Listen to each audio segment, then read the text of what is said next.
Our show will begin shortly. I have to go get a drink.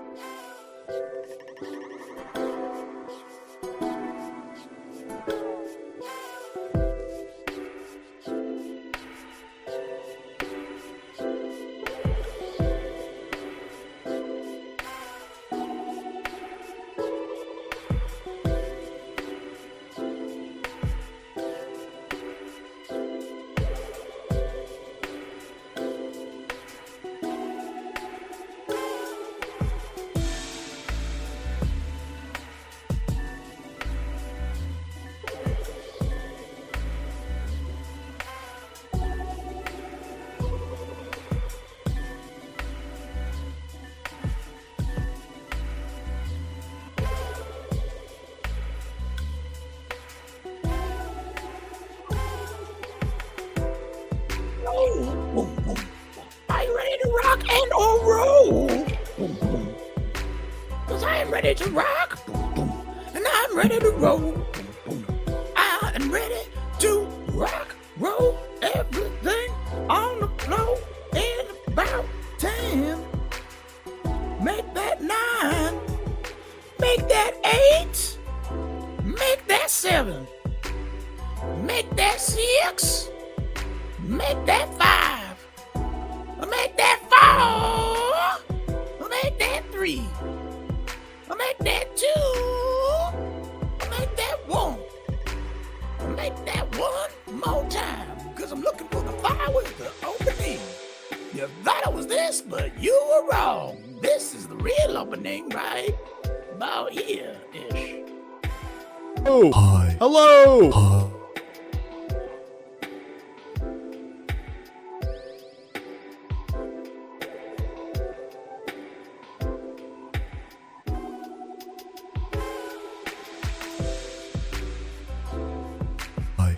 Hello.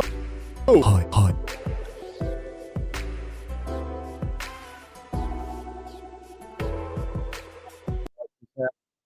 assume that we're all good. Hello. Welcome back to a lot of weird things going on right now. Hold on. Okay, there we go. Welcome back to Popcorn Poppin. I am your host, Jermaine Higgins. I'm going to close this door because it's going to drive me nuts while I'm doing it. If there was a weird mishap with the video, I don't know what happened. So, welcome back to Popcorn Poppin'. Hope you guys have had a nice week. I know I have had a nice few days of doing nothing, which is very, very nice. But if you haven't been here before, welcome back to Popcorn Poppin' Live, your weekly movie, TV, and streaming guide. You don't have time to figure out what to watch. There's too much content in the world, and you can't be wasting your time. So let me be the time waster for you by watching everything that looks vaguely interesting and letting you know what's popping and what ain't. Tonight, we will be talking about only a few new movies. It was more, I think it was more TV shows than anything. 1 second. Let's get the script over on this side. Been so busy this past week, I haven't had a chance to have everything ready and set for you. Tonight, we will be talking about The BeeKeeper, which is in theaters right now. This actually came out a couple weeks ago. I just didn't have time to see it because a bunch of movies came out 2 weeks ago. This week, only one movie came out in theaters that was vaguely interesting, at least around me, that came out. That was I.S.S., which is an acronym for International Space Station. And finally, on Netflix is Daniel Kaluuya's The Kitchen. And the only new show that I tried out this week is Death and Other Details, which is on Hulu. Hulu. Aren't you listening? Anyways, let's start off with some news. Let's R.I.P. the boy, the man, the dog, the genius that is Norman Jewison. If I'm saying your name incorrectly, I'm very sorry. But every time I've said your name in the past, it feels like I'm saying a slur. But Norman Jewison was a very famous director. He did a bunch of big movies back in the day. The biggest ones are probably Fiddler on the Roof, which I tried watching. I couldn't get into it. I just couldn't. Thomas Crown Affair, the original, never seen it. In the Heat of the Night, which I highly recommend. It's one of the best acting movies you'll ever see, which stars Sidney Poitier and Rod Steiger. You can watch that on Prime right now. He also directed And Justice for All, a very underrated Al Pacino film that you can watch on Prime right now. He also directed comedies like Moonstruck with Cher and Nicolas Cage. I liked it. It was cute. And I use that word very rarely. You can watch that on Tubi. He also directed Only You with Marissa Tomei and RDJ, Robert Downey Jr., which I've never seen, but I hear good things. And he also did In the Heat of the Night's probably my favorite amongst this list, but The Hurricane, starring Denzel Washington, a film he absolutely should have won an Academy Award for. That you can watch on Peacock right now. So, cheers to you, Norman Jewison. Jewison? Last time I'll ever say your name because it sounds racist.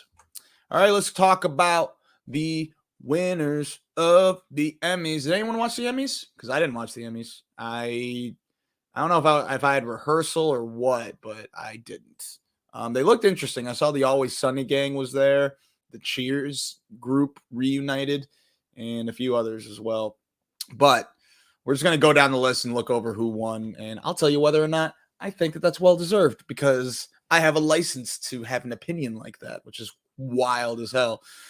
Outstanding Supporting Actress went to Ayo Edebiri, which I'm sure I'm mispronouncing your name, Ayo. Ayo. I love you. You're awesome. You're hilarious. Bottoms is a very underrated comedy that everyone should go see.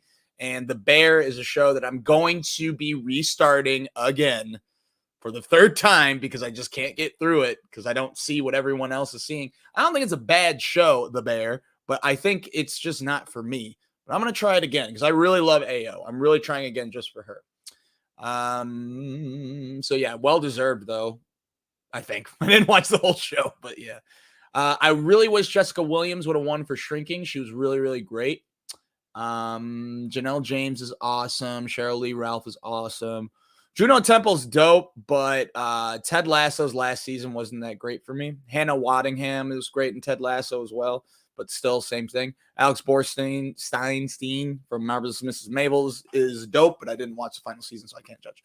All right, we'll just go through the winners to make this quick. Outstanding lead actress in a comedy series went to Quinta Brunson. I watched that acceptance speech. It was awesome. Very happy for her. Jennifer Coolidge for White Lotus. Very happy about that. Drama series? That was a dramatic final episode that still ended somehow comedic, but I wouldn't call that a drama series. I'd call that a comedy series, to be honest. If you haven't watched White Lotus, I recommend it. It's on Max. I did not like the first season at all. I love the second season. Supporting actor in drama series, Matthew McFadden for Succession. Well-deserved. He was my favorite character on that show. Outstanding supporting actor in comedy series, Ebon from The Bear. He plays the cousin on The Bear. I like the actor just fine, but I didn't watch that show.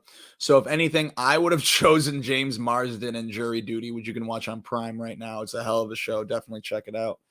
I always get the framing wrong on this. I think it's because I eventually slouch. I let gravity take over how far I go down. Lead actor in a comedy series, Jeremy Allen White for The Bear. Sure, I guess. Outstanding scripted variety series last week tonight. They win all the time. Outstanding supporting actress in limited series or anthology series or movie, Niecy Nash. I only watched a few episodes of Monster, but she was incredible in it. I don't think I've ever seen her do drama before. I've seen her play more serious comedic roles, but not drama. And she was a reason I really want to hang on to that show. I just don't dig Ryan Murphy as much as everyone else does. I love Nip Tuck, and I will watch Nurse Ratched, Nursed, you know, the Nurse Ratched show. I can't remember what it's called. Man, I can't remember what that show's called. Ratched. I think it's called Ratched. I will watch that, and I did like one other thing he did that I liked a few seasons of American Horror Story, but I'm just not that big of a fan of Ryan Murphy in general. Directing for a comedy series goes to Christopher Storer for The Bear. I can't really give an opinion of that. However, I will say that Bill Hader's directing is awesome. Even though I didn't love the final season, especially as much as everyone else did. A lot of people love that show, and it's a extremely well-made show. I'm not trying to shit on it, but that final season just wasn't for me. I will not take away that it was greatly directed. He's an amazing director. I'm excited to see him do films in the future. Outstanding writing for a comedy series goes to Christopher Storer for The Bear. Again, haven't watched it. Jesus, The Bear. You won them all, huh? Reality competition program, RuPaul. Don't watch it. Outstanding writing for a variety series last week tonight. Variety talk show, Daily Show. Outstanding directing for limited anthology or movie. Beef, Lee Sung Jin. Beef was dope. That was another show I didn't love as much as everyone else did. Probably because I wanted it more about them two like fucking up each other's lives and less about their lives respectively on their own. I didn't watch it for that. I wanted to see them like fuck you, and fuck up their lives, run away. Fuck up their lives, run away. Which they still did in Beef. And I get a lot of people get angry with me when I say that. You didn't like it? Ali Wong and Stephen Yeun were excellent in it. And the cinematography is great. The writing is really good. It wasn't what I wanted, but everyone else wanted it. So I will say I'm wrong about that show. But yeah. Outstanding supporting actor in limited miniseries, anthology, or movie. Paul Walter Hauser for Blackbird. I did watch Blackbird, and Paul Walter Hauser was great in it. If you don't know who that is, he was born in, let me see what city, Grand Rapids, Michigan. So I thought that was pretty cool. If you haven't watched Blackbird, you can watch that miniseries right now on Apple TV Plus. It's not the best miniseries ever, but it is fairly good. Fairly good. It's worth a watch, I'd say, at least in the background. Writing for drama series goes to Succession's Jesse Armstrong. Well deserved. Even though I miss all the cast together, I thought the final season, as different as it was in a very organic way to end the series. Outstanding writing for limited anthology series went to Lee Sung Jin for Beef. Again, greatly written. I just wish it was more about them versing each other. Outstanding directing for drama series, Mark Malloy for Succession. Cool. Elton John won. Stephen Yeun won. Ali Wong won. Beef won. All right, Beef went against Dahmer, Daisy Jones, Fleshman is in Trouble, and Obi-Wan. Out of all of those, I only watched Beef and Obi-Wan, and I do like Beef more than Obi-Wan. So I'm glad Beef won. Kieran Culkin won. Sarah Snook won. Succession, good shit. She's really good in that show. The Bear won. Succession won. Yeah. So basically 2 people won. Or should I say 2 shows. The Bear and Succession. All right, let's talk about the Razzies. I never talk about the Razzies, but I thought it'd be fun because we've been going over the nominations each week for each huge award show that comes out. I might as well go over a little bit of what is coming, was nominated for the worst movies. The Razzie Awards, if you're not familiar, are basically an award show for the worst of the worst. And the worst picture nominees are Winnie the Pooh, Blood and Honey. I haven't watched that movie. I hear it's supposed to be bad, but I hear it's worse than that. Like that it's so bad it's not enjoyable. Shazam! Fury of the Gods, it wasn't that bad. Meg 2: The Trench, I enjoyed it more than one. Expendables 4, bad movie. Very bad movie. Didn't like it. I love you, Jason Statham. Did not like that movie. I hated it. Exorcist Believer, I really hated that movie too. First 20 minutes, maybe 15, probably 10 were perfect. No score, really creepy, introducing lives of the people that we're about to meet, seeing these little girls play with devilish shit that they shouldn't be playing with. And then all of a sudden it became a Hollywood horror film and it didn't work.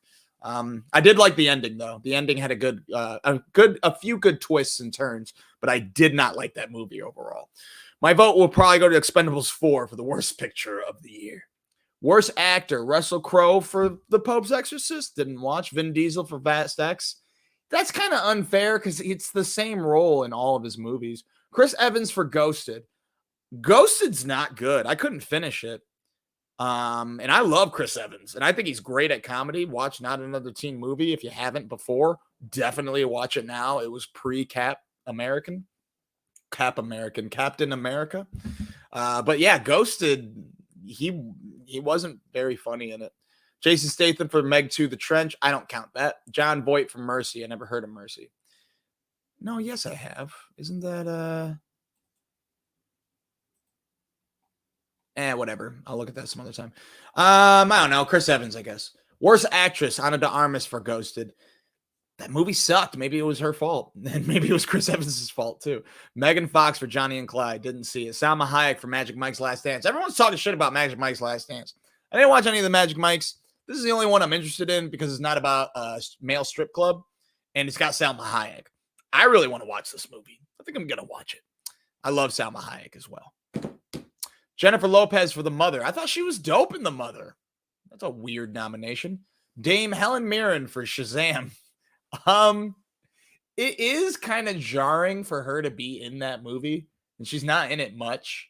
And it does seem like she kind of phones it in. Helen Mirren, you're allowed to phone in any role you wish, okay? But it was really weird for you to be in that movie. Worst supporting. Kim Cattrall, About My Father. Megan Fox for The Expendables. Yes. I don't think that's her fault, though. Like, she's been better in other things. She's not any worse than she's ever been before in this movie. It's just such a bad movie. I don't think it's her fault, though. Bai Ling.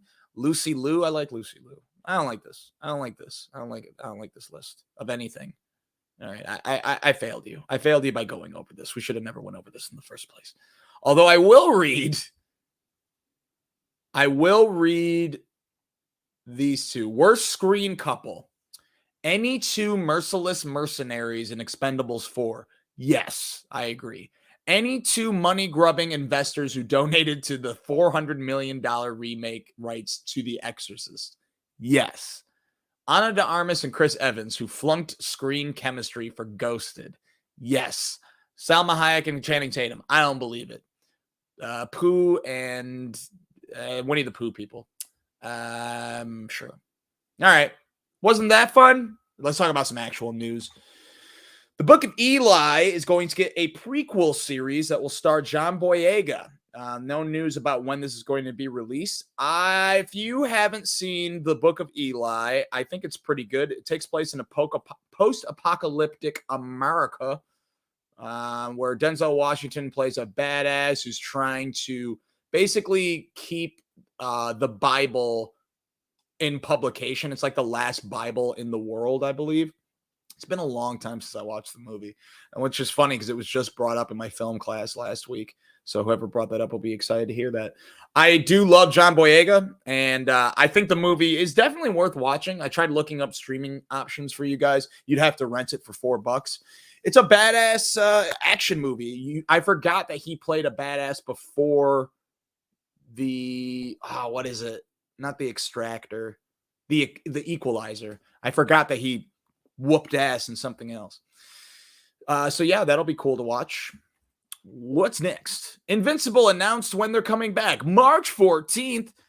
Guys, if you're gonna bring back a show we've been waiting years on, don't cut it in half, especially if the season is 8 episodes long. Show us 4 episodes and wait over 3 months for the other 4 episodes. It's really stupid. I'm really angry that they did that. I would have rather just waited until March for all of the episodes to be released. In any case, Invincible returns March 14th. White Lotus season 3 announced some casting. This isn't coming back until hold your horses about excitement, because this isn't coming back until 2025, they believe. They casted Leslie Bibb, Jason Isaacs, Michelle Monaghan, Carrie Coon, Parker Posey, very excited to see her again, Walton Goggins, who's doing a really good job right now. He's in that other show that's coming out soon. It's big. Fallout. He's going to be starring in that. Amy Lou Wood, if you don't know that name, she's in Sex Education. And Natasha Rothwell. If you don't remember Natasha Rothwell, she is the one in the middle. She was in the first season of White Lotus, and she's also in Insecure. She was also a writer on Insecure. Excellent writer. She's hilarious in Insecure as well. She doesn't play a quite funny role in the first season of White Lotus, but I'm happy that they're bringing her character back, especially because her storyline was surrounding Jennifer Coolidge's storyline. And after what we saw happen with Jennifer Coolidge, I'm interested to see how they're going to bring in Natasha Rothwell's character from season 1.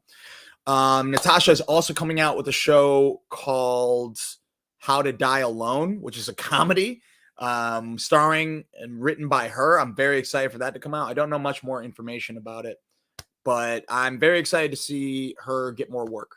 Yeah. All right.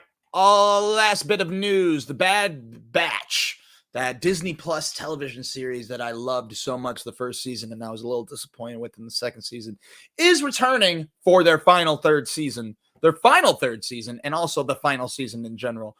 This will be coming back February 21st. I watched some of the trailer and I shut it off because I saw thumbnails on the side where people were grabbing screenshots of what's going to happen. For instance, Palpatine will be in it. Also, they're bringing back a character that we haven't seen since Rebels. That's huge. I won't say their name, but I've been waiting for a return for that character for a while. Very excited for this show to come back. I know I wasn't a big fan of season 2, but it's still a show that I enjoyed watching because I love the Star Wars, specifically Dave Filoni's Star Wars universe. And it'll be interesting to see him close this bit because this is like the last bit of clones that we have from Star Wars. Enough nerdum. Let's talk about what you can watch this week on streaming or TV or whatever. What ended last week? Fargo ended. You can watch the whole series on Hulu. Great season. No notes, except I'm angry that they killed off one character that's extremely likable. And the last episode was kind of, the weirdness was dragged out so much where I didn't need like a big action scene, but like the last 30 minutes are kind of like, just end it. This is weird. Just end it. But overall, definitely still worth it. If you haven't watched Fargo before, watch seasons 1, 2, 3, and 5. Which was this one, right? 1, 2, 3, and 5? Was this 4 or 5? Don't watch the Chris Rock season is what I'm getting at. True Detective on Sundays at 9 p.m. You can stream it on Max or watch it on HBO. The first season of True Detective is awesome, written by Nick Pelizzolo. Season 2, not so well received, but after a second watch, I loved it. Written by Nick Pelizzolo. Season 3, my personal favorite, with Mahershala Ali, written by Nick Pelizzolo. Season 4, not written by Nick Pelizzolo. Instead, it's written and directed by Issa Lopez, who did a film called Tigers Are Not Afraid. Still haven't had a chance to watch the film. I was going to watch it in preparation for this new season. But you'll notice a couple things about this new season. For one, Nick Pelizzolo isn't involved. And 2, it's got a subtitle. True Detective has never had a subtitle before. And there's a reason. I think for one, Nick Pelizzolo is not involved with this new season whatsoever. And it really seems like this new season is supernatural.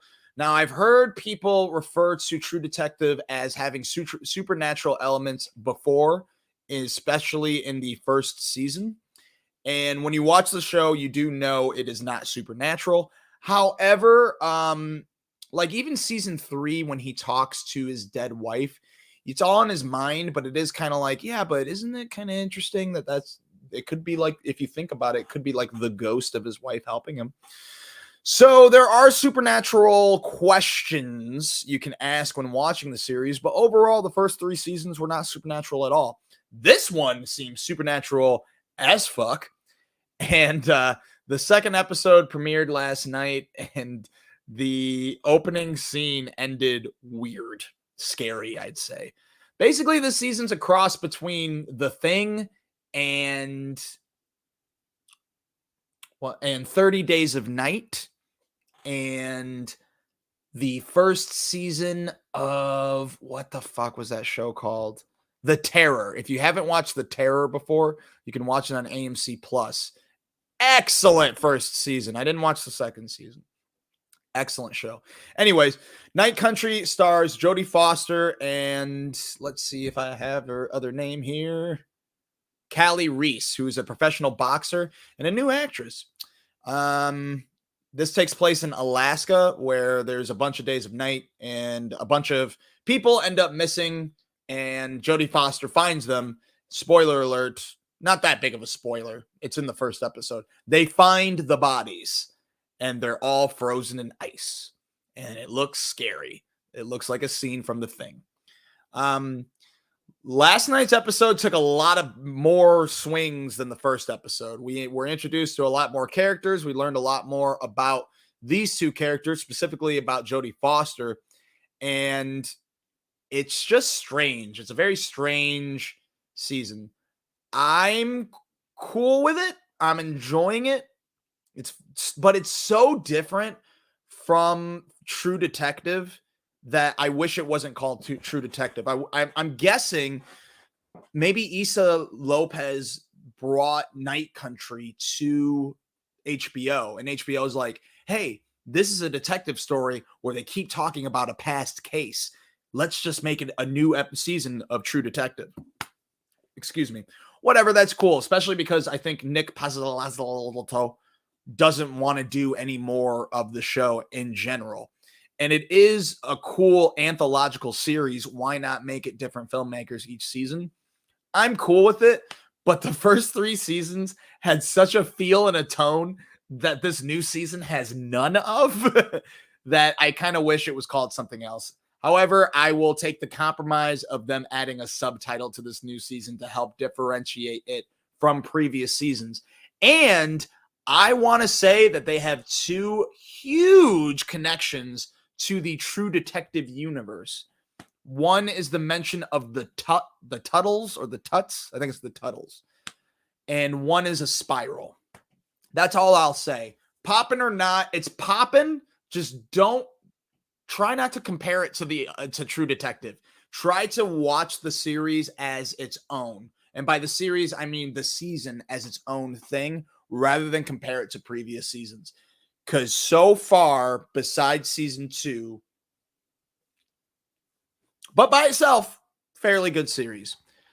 The other new series that came out last week, Death and Other Details, which is basically Murder on the Orient Express, except it's on a ship, which is Death on the Nile. It's basically a contemporary Death on the Nile starring Mandy Patinkin and this smoking hot girl. I'm sorry, I can't remember her name. Good actress too, but she's mesmerizing. Her eyes are piercing blue, and I can't take my eyes off of hers. Yeah, it's fun. It's a whodunit on a ship. It's Mandy Patinkin. Yeah, it's okay. It's super fun. I like watching it on my lunch and falling asleep to it and then rewinding it for the little clues I'm missing. I don't know who did it yet, but if you like whodunits and you want something you don't have to think too hard about, like the art or anything like that, check this out. It's fun, especially if you like whodunits. Still watching Ted on Peacock. You're going to notice a lot of the shows that I've introduced before. I never told you what I thought of the rest of the season. And it's because I don't have enough time to finish all the series that I'm that vaguely interested in. For instance, What If? I only got a couple episodes left, but I'm not going to talk about it at all because I haven't watched any of it. So keep that in mind. I will be talking about the rest of series as I progress through them, but there's so much out there. My intro is getting funnier and funnier because I said there's too much things in the world for you to waste your time on. Let me be the time waster for you. Holy shit, I don't have that much time to waste. So bear with me. Let's trim out the fat. Ted Poppin'. It's on Peacock. If you like the movies, I think you'll love the show. A friend of mine who's a bigger fan of the movies than I am says the show's okay. I think the show's hilarious. I love it. I think it's A1. And the CGI that they spent money on with Ted is extraordinary. The shadows on him, the lighting on him. It's really hard to explain because it's a CGI teddy bear, but I'm thoroughly impressed. Check it out. It's on Peacock right now if you want a good laugh, especially if you like Family Guy. Carol and the End of the World is on Netflix. The whole series, I guess, is on Netflix. I don't know if they're planning on doing a season 2. I was going to do some research on it, but I decided against it because I didn't have time. But it is a show where a planet appears in the sky and it freaks the fuck out of everyone. But we find out that this world is going to collide with ours, and we have 9 months to live. And instead of being like a post-apocalyptic series, it's more of a resurgence of everyone's life for them to live their life to the fullest, since there's only so much time left. Most people anyway. For people like Carol, however, she is one who doesn't see what the point of travel is. I feel like she's scared to travel, to seek out life. So she finds a place to work. It's called The Distraction, where they do like paperwork and stuff until the end of days, basically. But she starts to learn that maybe there is a little more to life than just bland work, bland family visits, and not living life to the fullest. And that could be friendship, love, and other things. I don't know. It's a weird show. It's definitely not for kids. It is animated. It's from one of the writers of Rick and Morty. I didn't love the last episode, but I think it's interesting if you're interested in human behavior and what could happen when the end of the world strikes. And if you feel like you're not grabbing life by the reins, specifically with travel, as am I, check it out. It's interesting. It's not popping for everyone, but if whatever I just said interests you, maybe you'll like it. Finally, the only other show that I'm watching right now that has definitely been over for a while is Snowfall. Extremely excited to rewatch, or not. I'm not rewatching it. I'm rewatching the second to last season. The last episode I watched was the one where they all got drugged at the wedding. And I was watching it with a special someone, but she watched it without me. I'll never forgive her. I'm talking to you, Princess Sophia. In any case, I'm excited to watch the show. I hear this last season ends great. And I saw an image of it. I was going to put it on here, but I don't want to potentially ruin it for anyone else. So I have a feeling I know how it's going to end, and I'm going to be really angry if it does end that way. But we'll see. I love the show, and I'll have more to report. If you want to join me in watching this really excellent series, check it out on Hulu. It's about the rise of the crack epidemic starting in the 80s or late 70s. Honorable mentions. We're going to go over this real quick. The only reason I'm repeating most of these is because I'm going to try most of them because nothing's coming out this weekend. So let's go over this real quick.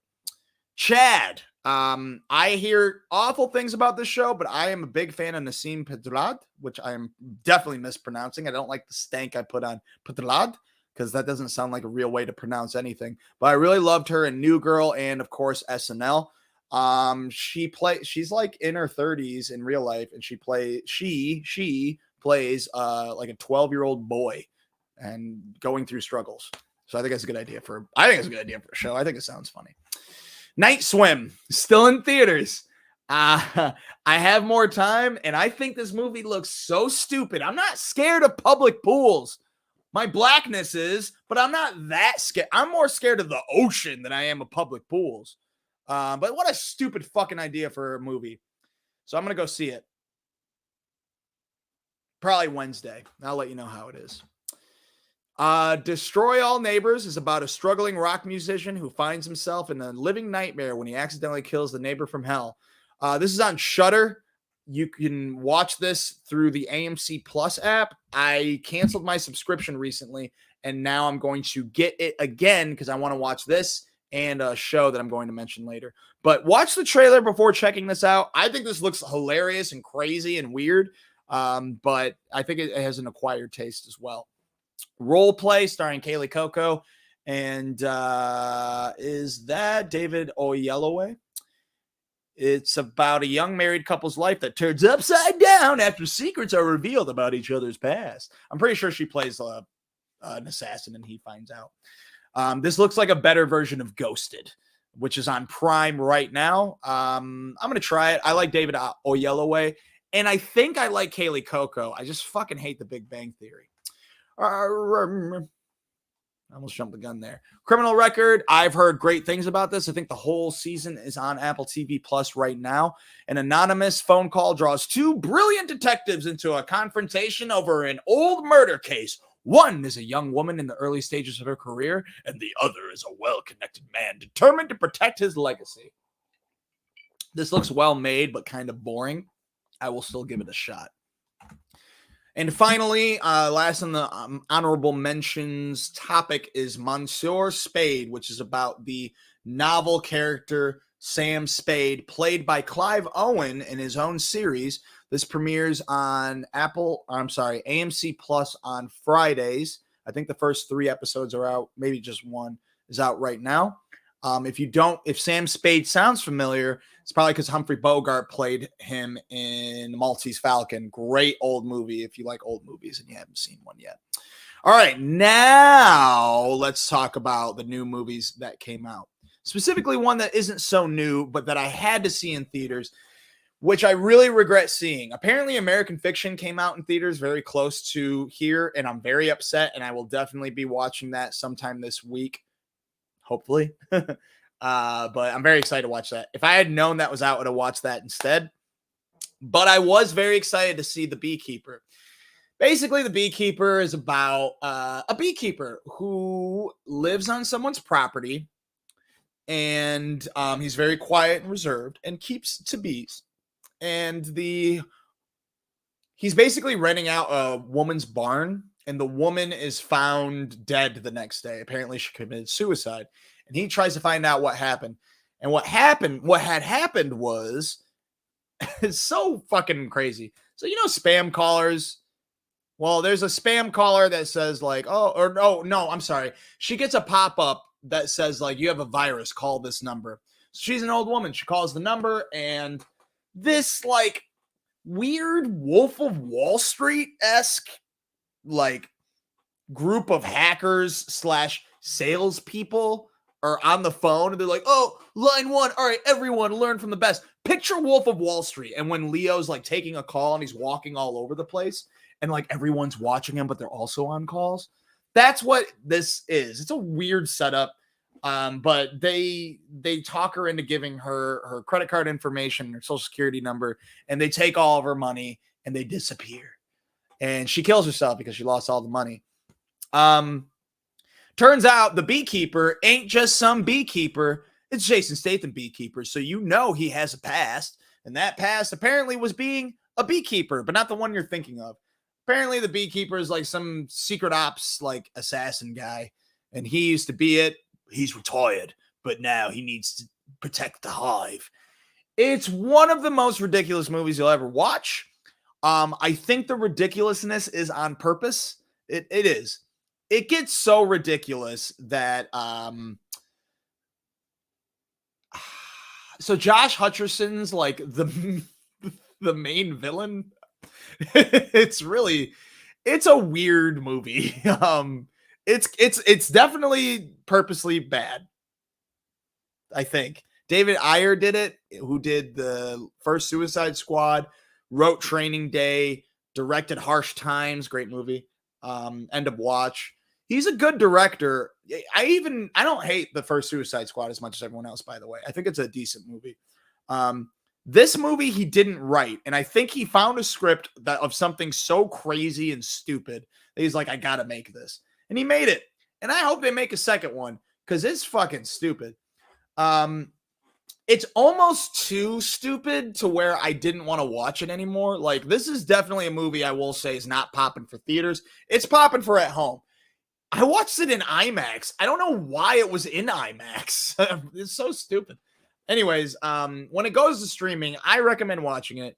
But no, it's a ridiculous movie. In the end of it's like those movies where it just gets like, this goes all the way to the top. That this movie does that. And you kind of figure it's going to go that way because it keeps showing a character and you don't know who it is, but you can kind of figure it out. Jeremy Irons is in it, and he's really good in it. But anyways, the best part, to be honest, besides Jason Statham kicking people through things, I'm wondering if that's his signature in all of his films, and I'm just noticing it. But he constantly kicks motherfuckers through doors, specifically. It's poppin', just not for theaters. And it's not poppin' as in what a well-made film. It's poppin' for entertainment purposes. The best part, I will say, is there's a B storyline of two detectives that they have great chemistry. They constantly bust each other's balls. They talk to each other like real people in a way, in an entertaining fashion that a B story doesn't usually do. And the reason being is I think David Ayer, I think he used to be a cop. I do know that he always has cop characters that are a lot more humanized than any other characters in any other film. I've noticed anyway. So when it comes out for streaming and you like stupid action movies, check out The BeeKeeper starring Jason Statham. Not I.S.S, I.S.S, International Space Station, is in theaters right now. I watched the trailer for this and I was super excited for it. Basically, while a team of Russians and a team of Americans share the International Space Station in space and are getting along really well. They're basically like a little family up there. They start to notice that nuclear war is happening on Earth because they see all these explosions happening. You can see it in the picture right here in the background. They're seeing this. They don't know what's going on, but the Russian government contacts the Russian team, whilst the American government contacts the American team, and they both governments tell their respective teams to take control of the ship because war has broken out between the Russians and the Americans. I think that's a great fucking idea for a movie. Halfway through this movie, it gets weird because the grand plan is to go back to Earth. Because what one of the experiments they're doing up in the International Space Station is a medicine that helps treat radiation, which would be very, very important in a nuclear holocaust, basically.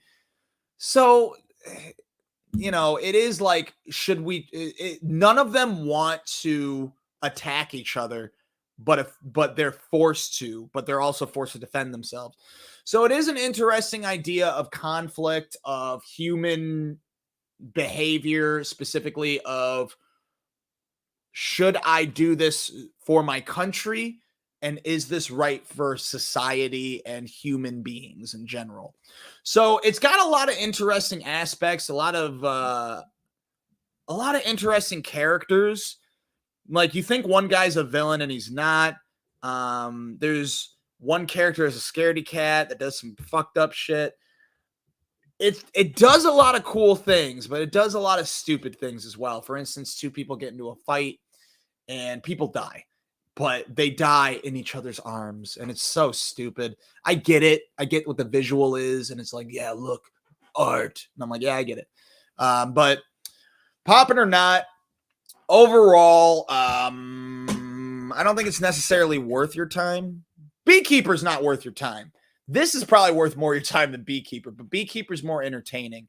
This loses its entertainment value when they start talking about going back down to Earth, because it's such a ridiculous notion to do. And the final scene is stupid. It's really stupid. I like the way things ended with characters up there, but they decide to do something. It literally is the writer not knowing how to end the movie and says that. So, slight spoiler. They don't know what to do. They do one thing and it's very stupid. You can check out I.S.S in theaters right now. Instead of this film, I'd recommend Gravity. I like Gravity. A lot of people shit on it because of how impossible it is, but it's a space movie. Go see Gravity instead. The other new movie that came out this week is The Kitchen, which is about a dystopian future London where all In a dystopian future London where all social housing has been eliminated, Izzy and Benji fight to navigate the world as residents of the Kitchen, a community that refuses to abandon their home. This was co-written and co-directed by Daniel Kaluuya. If you don't remember who that is, he's from Get Out and other things. I might like Nope more than Get Out. That's not exactly true. Get Out is a better film, but Nope is so cool. I love that movie. Anyways, excellent actor. This it's interesting. The only reason I decided to watch this, because watching the trailer, it's not that I thought it looks like a bad movie. It just didn't look that unique or interesting to me. Which sounds like a dig, but you know, there's a lot of trailers I think people, at least I watch, where I'm like, this looks good. Not for me though. This doesn't look like for me. I think if I was British, I would find it a little more enticing. But, and having a black cast made it helped, but Daniel Kaluuya directing really, really helped. If Daniel Kaluuya was starring, I would have been more excited. I thought directing wise, did a pretty good job. Definitely knows how to make a movie, but script wise, I didn't think this movie was that interesting. And I don't really want to shit all over it because it's, you know, it's really hard to make a movie and all that. But it's not that interesting. So Poppin or not, I'm going to say not Poppin, but I don't want to call it a bad movie. It's more of like, I think it's because I'm not from the British projects, and that's what would make it difficult for me to have more of a connection with the film. It is I like the storyline with the kid, like coming to age, like he gets a crush on a girl, he runs in with a bad crowd, which is kind of like what the whole movie's about. But I don't know. It didn't resonate with me, and I'm not their target audience. I will say, directing wise, Daniel Kaluuya, good job. I'm excited to see what you're going to do in the future, and I think this is a great start for you. I just didn't really care much for the movie. Acting wise, it was pretty good. It's just story I didn't really care for. All right, that's it. That's all the new stuff that came out last week. Isn't that wild? Nothing came out last week. What's coming out next week? Not much. For instance, Miller's Girl, starring Martin Freeman and Jenna Ortega, aka Wednesday Addams, is about a creative writing assignment that yields complex results between a teacher and his talented student. This looks like it's got interesting subject matter where I don't know if she wants to fuck her teacher or she's trying to like trap him, but I also think that's kind of like what the movie's about. Like, is she actually attracted to him or not? Check out the trailer. It looks interesting, and it looks like a subject that people would be scared to do for sure, but I'm interested in it. I'm going to foresee in this film forecast that it's not going to be that good, but I could be wrong. Also, we're probably not going to know because this isn't playing in any theaters around us. I'm only mentioning this because I can't find any movies that are coming out next week. Another, for instance, is sometimes I think about dying. And sometimes I think about dying. But sometimes, apparently, Daisy Ridley's character thinks about dying. Basically, it's a person that thinks about dying all the time, and she gets a crush on someone. Check out the trailer. It looks weird. I like weird. And I really like Daisy Ridley, and I'd like her to be in more things. I want her to have more opportunities to prove that she can be in good films. And I think people have a misconception that she's not great because she's in the trilogy that people don't like of Star Wars. But I think she's a good actress. And I'm more excited about seeing her acting in this weird film than I am about the film itself. But I do like the dark content that this film is presenting to us as well. Since I can't find any showtimes for this movie, I think maybe the best alternative is a film. I don't feel at home. I don't feel at home in this world anymore. That stars Melanie Linsky and Elijah Wood. It's on Netflix. I love the movie. I love it. It's about a depressed woman, and she takes life by the balls.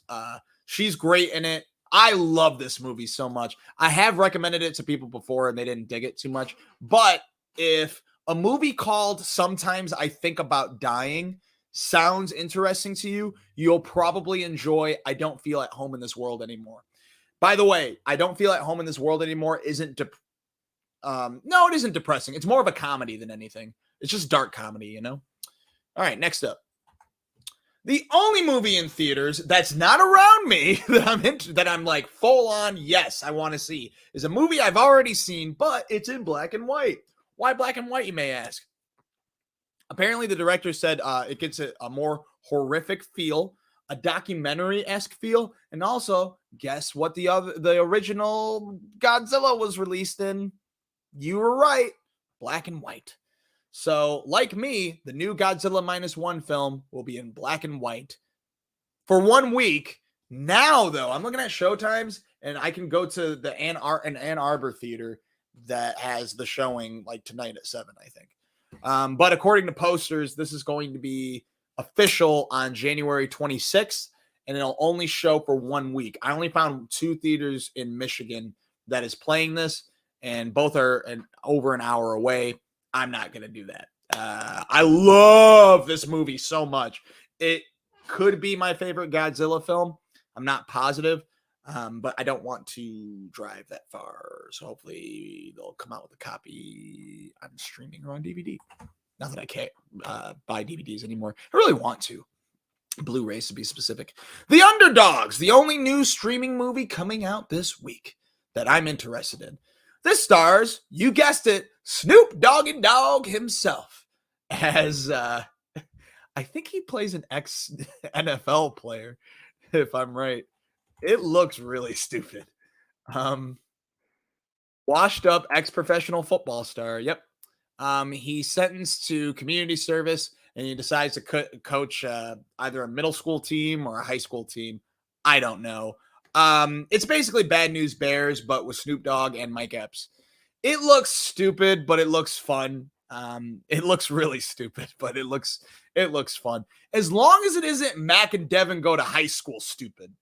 That movie sucked. That was a bad movie. And if you say any different, you're a fucking liar. You just really, really love the album or the mixtape, or was it an album? Whatever that album, that created music that they did together, that was fucking awesome. The movie sucked. This looks much better. Much better. But yeah, Bad News Bears with Snoop Dogg. Why not watch it on Prime Friday? Poppin' or not, I think it'll be poppin' enough. I think we'll all be like, I thought it was funny. Badland Hunters is, oh yeah, I found this earlier. I'll go over this real quick because I don't think anyone's going to watch this. This is a foreign film that is about, the only reason I really want to watch this is because I like foreign action, and I'm trying to watch at least one foreign film a week, and this sparked my interest. After a major earthquake in Seoul, how do you say Seoul? Seoul, Seoul. It's probably Seoul, but with a silent E. Seoul, South Korea, after a major earthquake, transforms into an apocalyptic wasteland where everything from civilization to law and order has collapsed. So, yeah, the post-apocalyptic Korean fight movie with the guy from, what's that movie called? Train to Busan. One of the guys from Train to Busan. I think this looks okay. Will it pop? I don't think it'll be for everyone. I don't think you guys like exactly what I like. And I don't even know if I'll like this, but I'm going to give it a shot because nothing's coming out this next week. TV show-wise, a few interesting shows are coming out. A huge test for Sofia Vergara when it comes to acting is the opportunity that is Griselda, which is coming out on Netflix Thursday. It is about a real-life gangster named Griselda something. And this is a mini-series about her life. It's a gangster show. Trailer-wise, looks dope. I hope that that's a lot of makeup and not plastic surgery. I'm just saying. I love Sophia. I mean, if you get plastic surgery, go ahead and get plastic surgery. But she looks weird. And I'm hoping it's just for the role. She looks really good in it. Like, she always looks good. But she looks really good in it, like, acting-wise. Like, she looks like she takes this shit seriously. Sorry if that deafened you. I forgot that there's a mic on the table. Griselda is on Netflix Thursday. I think that this is the thing to look forward to most this week. because nothing's coming out and everything sucks. The world's on fire and we're all going to die. But not before we can watch Griselda on Netflix Thursday. Masters of the Universe Revelation is going to be on Netflix Thursday. The only reason I bring this up is not because I'm familiar with Masters of the Universe, because I am not. I haven't watched any He-Man thing. That's He-Man, right? But Kevin Smith's involved. I like Kevin Smith. So that's coming out Thursday. In the Know, starring Zach Woods. This is kind of like Space Ghost Coast to Coast. It's like the best thing I can do to compare it to. I don't know. I don't want to look up any more information, but basically it's stop motion claymation, or is it just claymation? Where they do like therapy sessions with celebrities, and I think that the celebrities play themselves. I think so. Think of it like Frasier, but with stop motion claymation meets Space Ghost Coast to Coast. That's the vibe I'm picking up. Except much more Frasier comedy than Space Ghost comedy. What else coming out? Sexy Beast prequel series. Super weird. No one asked for this, but why not? If you haven't seen Sexy Beast, it is a great film. I love that movie. The film's on Paramount Plus. That makes sense. 2000. It seems older than that. It's really good. Jonathan Glazer directed it. I can't go over the plot. It's really good. If you know the Sexy Beast movie, and if you don't know the movie, check it out on Paramount Plus, and then we'll talk about the prequel series that's coming out Thursday. It could be good. Hopefully it is. Masters of the Air, probably besides Griselda. I think Griselda will be the most popular thing coming out this week, but I think the other big movie that's coming out is television series is Masters of the Air. Their biggest selling point is Austin Butler's in it, and it's executive produced by the guys who did Band of Brothers and The Pacific, which is probably Tom Hanks and Steven Spielberg. But I need to teach you guys a lesson, which we learned last week with the writers of Game of Thrones not putting their names on executive producer credit in House of the Dragons. They said in the story that HBO just wanted to use their names and they would get a shit ton of money. That is admitting that executive produced does not mean that they worked on the show at all. That just means, yeah, sure, go ahead and put my name on it. So this proves that Matthew McConaughey and Woody Harrelson probably have nothing to do with True Detective after season 1. They just have their names on it, so people go, oh, wait, their names are on it still. Maybe it's still good. So keep that in mind whenever you see executive produced by. If you see produced by, that means that they're heavily involved most of the time. Executive produced does not mean anything. But this looks like an interesting war series with planes. Austin Butler's cool. I like him. Maybe it'll be good. We'll find out. We'll find out Friday on Apple TV Plus. All right, the final show we're talking about is Expats on Apple TV Plus Friday. This is, I think, a mini-series. I don't know much about it, except Nicole Kidman's in it. I like Nicole Kidman. I don't really have much else to say about that. But that is it for tonight. We're ending a half an hour early because not much came out last week. Not much is coming out next week. But I am going to watch a shit ton of movies that, maybe not a shit ton, because I still have things to do this week. But I don't have rehearsals this week. Super dope. If you don't know what I'm talking about, I'm in a little show called Enda and Grace versus the Undead. There's an article online. I look pretty good in it. Actually, I don't. I don't look good in it, but the pictures are super dope. It is a zombie comedy. If you'd like to come out and support ya boy, go to Planet Ants on Friday at 7 p.m. And then you can check out The Voyage after at 9 p.m. But Friday is the next showing, and Saturday is our closing night. I hope to see you guys there. It's a fun show, guys. Go check it out. Friday and Saturday, we crushed it. Sunday, we crushed it, but there's only 12 people in the crowd because everyone was busy watching, being excited for the Lions game. I totally get it. Matinees are always like that. But it's going to be a good year. I'm still planning on doing more with this show. I just don't know when I'm going to have time.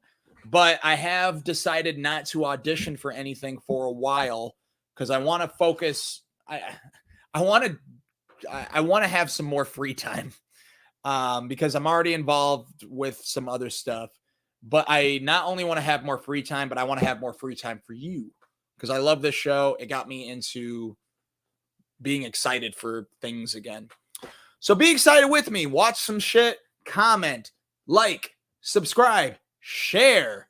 None of you motherfuckers share. Share, goddammit, share. And I'm not talking about the artist. I'm not just saying SCHER over and over again.